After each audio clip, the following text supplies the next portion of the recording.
Je lis du livre de 1 Samuel chapitre 17, les versets 8 à 10, ce qui suit. Le Philistin s'arrêta et s'adressant aux troupes d'Israël, rangées en bataille, il leur cria: Pourquoi sortez-vous pour vous ranger en bataille?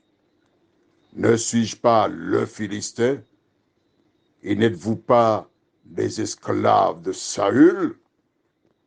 Choisissez un homme qui descende contre moi. S'il peut me battre et qu'il me tue, nous vous serons assujettis. Mais si je l'emporte sur lui et que je le tue, vous nous serez assujettis.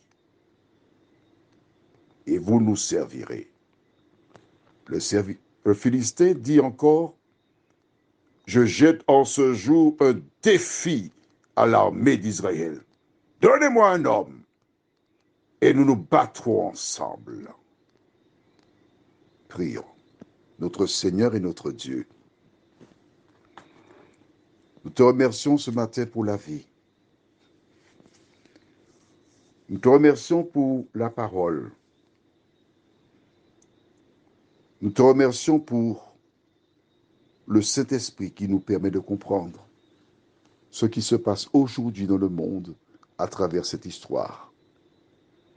Merci Seigneur de nous guider, de nous fortifier, nous t'en prions, au nom de Jésus et pour ta gloire éternelle.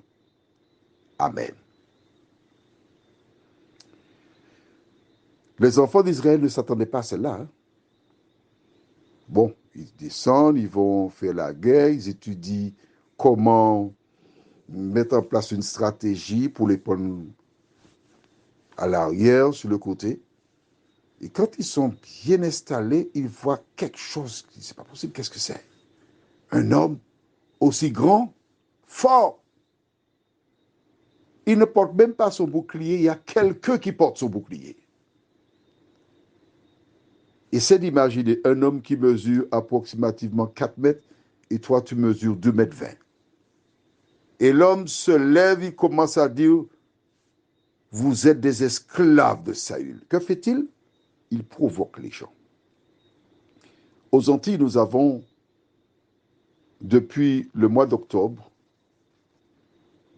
d'année dernière, puisque j'enregistre aujourd'hui, nous sommes précisément le 16 octobre 2021 à 3h35. C'est l'heure à laquelle j'enregistre cet audio. Au cours de la semaine écoulée, la direction de l'hôpital, le CHU, envoya des gendarmes afin de vérifier les codes, savoir si les personnes qui entrent dans le centre sont vaccinées. Le jour d'avant, c'était des vigiles. Or, les vigiles étaient limités. Ils ne pouvaient pas utiliser la force. C'était quelque chose. Mais là, avec les gendarmes, on ne rigole pas. L'autorité des Goliaths placés là pour imposer, obliger au personnel d'être vacciné. Et ceux qui refusent d'être vaccinés, non seulement ils ne peuvent pas entrer dans l'hôpital travailler, mais ils perdraient leur emploi.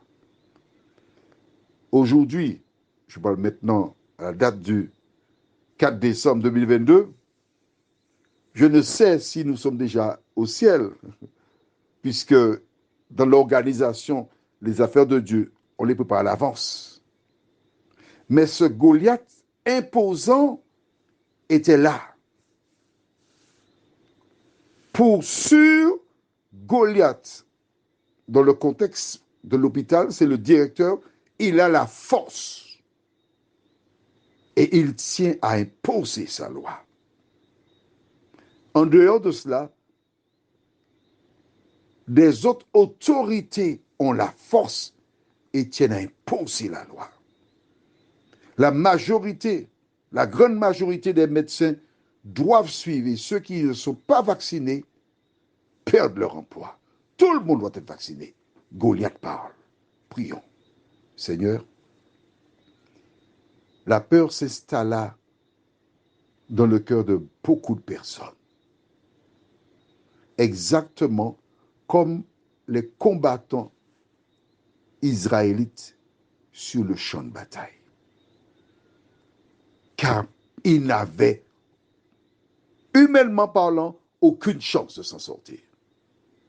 Seigneur, quels que soient les problèmes que nous rencontrons, de nous aider à croire que tu te tiens à nos côtés et que tu n'abandonneras jamais tes enfants. Merci de nous conduire dans de verts pâturages, nous t'avons prié. Au nom de Jésus et pour ta gloire éternelle. Amen. Je te souhaite une bonne journée sous le regard de Dieu.